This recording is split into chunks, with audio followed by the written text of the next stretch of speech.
Hi students, next வந்து பார்த்தீங்கன்னா 5th லெசனில் உங்களுக்கு kinetic energy and pure rolling அப்படின்னு ஒரு கொஸ்டின் பார்க்க போகிறோம்.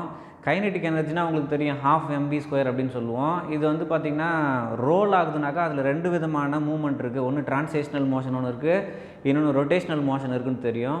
இப்போ நெக்ஸ்ட் கொஸ்டின் என்னென்னா பியூர் ரோலிங் நடக்கும்போது அந்த ஆப்ஜெக்டோடைய கைனெட்டிக் எனர்ஜி எப்படி இருக்குது, அதுக்கான ஈக்குவேஷன் என்ன அப்படின்னு சொல்லி டிரைவ் பண்ண போகிறோம்.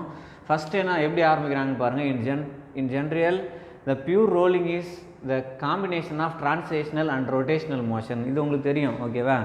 கண்டிப்பாக பியூர் ரோலிங் நடக்குதுன்னா ரெண்டுத்தோடைய காம்பினேஷன் தான். we can write the total kinetic energy of pure rolling is the combination of translational and rotational சொன்னோம். அப்போ kinetic energy rot plus kinetic energy trans அப்படின்னு போடுவோம். அதே தான் இங்கே போட்டிருக்க பாருங்கள். Total kinetic energy is equal to KE trans plus KE rot அப்படின்னு சொல்கிறோம்.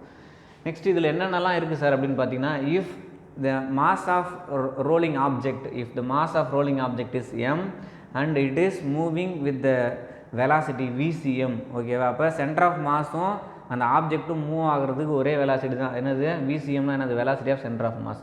நெக்ஸ்ட் ICM அப்படின்னா என்ன சார் அப்படின்னா moment of energy of centre of mass. இப்போ இதே ஆப்ஜெக்ட்டு ரோல் ஆகும்போது அந்த கண்டிஷனில் நம்ம மாஸ் நம்ம யூஸ் பண்ண முடியாது, அதனால் நம்ம ICM அப்படின்னு போடுறோம். Moment of inertia of centre of mass. ஒமேகாங்கிறது angular velocity of object. Next இப்போ நமக்கு தெரிஞ்ச ஃபார்முலா இருக்குது. கேஇ ட்ரான்ஸுக்கும் கேஇ ரோட்டுக்கும் தனித்தனியாக ஃபார்முலா இருக்குது. ட்ரான்ஸ்னாக்கா இது வந்து லீனியர் மோஷன், இது வந்து ரொட்டேஷனல் மோஷன். இதுக்கு என்னென்னலாம் உங்களுக்கு தெரியும் இல்லையா? ½mv², அதில் எந்த சேஞ்சும் கிடையாது. இந்த இடத்துல ½i⍵²ன்னு வரும். அப்போ கொஞ்சம் மாற்றி எழுதுவோம் பாருங்கள். என்ன total kinetic energy is equal to ½ பதிலாக VCM² போட்டிருக்கோம், ப்ளஸ்ஸு ½ பதிலாக ICM போட்டிருக்கோம், ω², ஓகேவா? இது ஃபஸ்ட் ஈக்குவேஷன் எப்படி வந்ததுன்னு புரிஞ்சிருக்கோம். இது total kinetic energy of pure rolling object. Next I is equal to mk² அப்படி நம்ம ஏற்கனவே கண்டுபிடிச்சிருக்கோம், ஓகேவா? இங்கே k²னா கேனா என்ன சார் அப்படின்னா ரேடியஸ் ஆஃப் கைரேஷன் அப்படின்னு தெரியும். இது நம்ம ஏற்கனவே கண்டுபிடிச்ச ஃபார்முலாலேருந்து எழுதியிருக்கோம். இப்போ next VCM equal to R omega, இதுவும் நமக்கு தெரியும். இந்த கொஸ்டின் ஃபுல்லாகவே நமக்கு தெரிஞ்ச ஃபார்முலாஸ்லாம் கொண்டு வந்து ஒன்று ஒன்றா கம்பைன் பண்ணிவிட்டு ஒரு நியூ ஈக்குவேஷன் டெரைவ் பண்ணுறது தான் இந்த கொஸ்டினுடைய வேலை. பாருங்கள், VCMனா R ஒமேகான்னு சொன்னோம். இப்போ இதிலேருந்து நமக்கு ω² தான் தேவைன்னு வச்சுக்கோங்களேன். நமக்கு என்ன தேவை? ω² தேவை. அப்போ ω² equal to VCM² divided by R² அப்படின்னு எழுதலாம். VCM² divided by R². Here K is radius of gyration அப்படின்னு இருக்குது. அடுத்தது வந்து பார்த்திங்கன்னா இப்போ இதில் ω² வேல்யூ கொண்டு போய் சப்ஸ்டியூட் பண்ணுங்கள். இப்போ என்ன ஆகும்? ஃபஸ்ட்டு டேர்ம் அப்படியே இருக்கும், ½ mVCM² அப்படியே தான் இருக்குது, ப்ளஸ்ஸு 1/2 ICM இருக்குது. ICMக்கு ஃபார்முலா என்ன? mk². ω²க்கு ஃபார்முலா என்ன? VCM² by R². அப்போ mk² into VCM² divided by R²ன்னு கிடைக்குது. அப்போ இதில் பாருங்கள், நமக்கு இந்த இடத்துல ½ இருக்குது, இது இருக்குது ½ m இருக்குது, VCM² இருக்குது, ஓகேவா? இந்த 3 டேர்ம் மட்டும் நம்ம ரெண்டு டேர்ம்லேயும் இருக்குது இல்லையா? இந்த ரெண்டு டேர்ம்லேயுமே ½ mVCM² இருக்குது. அப்போ தான் காமனாக வெளில எடுத்துருங்க. 1/2 mVCM² எடுத்துட்டாக்கா இங்கே 1 தான் இருக்கும். இங்கே ரிமைனிங் என்ன இருக்குது? k² இருக்குது, R² இருக்குது. அப்போ k² பை R² அப்படின்னு கிடைக்குது. இப்போ இது வந்து பார்த்திங்கன்னா ஜென்ரலான விஷயம். With point of contact as reference. இது வந்து நம்ம என்ன எடுத்துக்கிறோம்னு பார்த்தீங்கன்னா centre of mass as reference அப்படின்னு எடுத்துக்கிட்டாக்கா இந்த மாதிரி ஈக்குவேஷன் கிடைக்குது. நெக்ஸ்ட்டு பாயிண்ட் ஆஃப் கான்டாக்ட் நம்ம ரெஃபரன்ஸ் பாயிண்ட்டாக எடுத்துக்கிட்டால் என்ன ஆகும் அப்படின்னு பார்த்தீங்கன்னா, அப்போ kinetic energy equal to ½i⍵². இது உங்களுக்கு தெரியும். பாயிண்ட் ஆஃப் கான்டாக்ட்டுங்கிறது எட்ஜில் தான் இருக்கும். அந்த எட்ஜில் இருக்கிற பாயிண்ட் வந்து நமக்கு கண்டிப்பாக ரொட்டேஷனல் மோஷனில் தான் இருக்கும். அப்போ கண்டிப்பாக கைனெட்டிக் எனர்ஜினா ½I0⍵². இப்போ I0னா என்ன சார் அப்படின்னு கேட்டிங்கன்னா, I0ங்கிறது moment of energy of object at point of contact, ஓகேவா?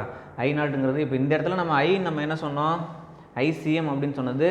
இது எல்லாமே எதை பொறுத்து நம்ம பண்ணிட்டு வந்தோம்னு பார்த்தீங்கன்னா சென்டர் ஆஃப் மாஸை வந்து ரெஃபரன்ஸ் பாயிண்ட்டாக வச்சு பண்ணிகிட்டு இருந்தோம். இப்போ இங்கே என்ன செய்ய போகிறோம்?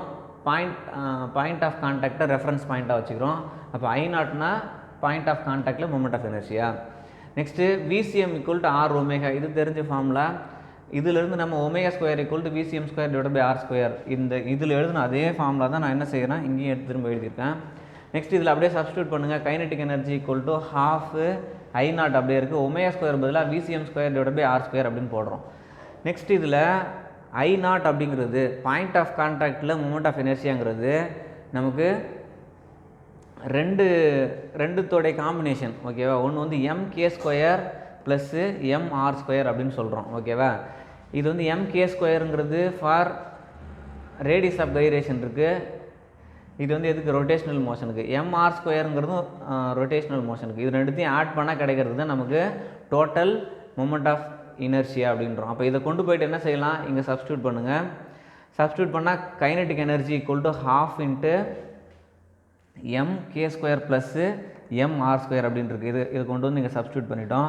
இன்ட்டுங்க வேறு என்ன இருக்குது, VCM divided by r square இருக்குது. VCM by r square. இப்போ இதில் 1/2 m VCM ஸ்கொயர் பாருங்கள். 1/2 m VCM ஸ்கொயர் இது காமனாக தான் இருக்குது. அதை வெளில எடுத்துடுறோம். எடுத்துகிட்டு இதில் எக்ஸ்ட்ராவாக ஒன்று என்ன எடுத்துருக்கோம், 1/2 ஒரு ஸ்டெப் எழுதுனாக்கா உங்களுக்கு ஈஸியாக புரியும்னு நினைக்கிறேன். ஃபஸ்ட்டில் கவனிங்க, அதாவது 1/2 இருக்குது. VCM ஸ்கொயர் காமனாக வெளில எடுத்துடலாம், எம்மையும் காமனாக வெளில எடுத்துடலாம். அப்போ kinetic energy is equal to என்ன கிடைக்குது, கைனெட்டிக் எனர்ஜி ஈக்குவல் டு 1/2 அப்படியே தான் இருக்குது. VCM அதாவது எம்மை நான் வெளியில் எடுத்துடுறேன் ஓகேவா. இந்த இடத்துல ரெண்டுத்துலேயுமே எம் இருக்குது, அதனால் எம் வெளியில் எடுத்துடுறேன். VCM ஸ்கொயரையும் வெளியிலே வச்சுக்கிறேன். 1/r ஸ்கொயரை உள்ளே கொண்டு போகிறோம் ஓகேவா. நல்லா கவனிங்க, எம்மை வெளியில் எடுக்கிறேன், 1/r ஸ்கொயரை உள்ளே கொண்டு போகிறோம். அப்போ என்ன ஆகும், எம் வெளியில் எடுத்துட்டேன், VCM ஸ்கொயரு அதுவும் வெளியிலே தான் இருக்குது. அப்போ இங்கே ரிமைனிங் என்ன இருக்கும், இங்கே k ஸ்கொயர் இருக்கும் இல்லையா. k square by r square, இந்த இடத்துல r ஸ்கொயர் பை r ஸ்கொயர்னு கிடைக்கும் இல்லையா. அப்போ k square by r square plus r square by r square அப்படின்னு கிடைக்கும் ஓகேவா. இப்போ இதே ஃபார்முலா தான். அப்போ kinetic energy is equal to 1/2 m VCM square k square by r square plus 1 அப்படின்னு கிடைக்குது.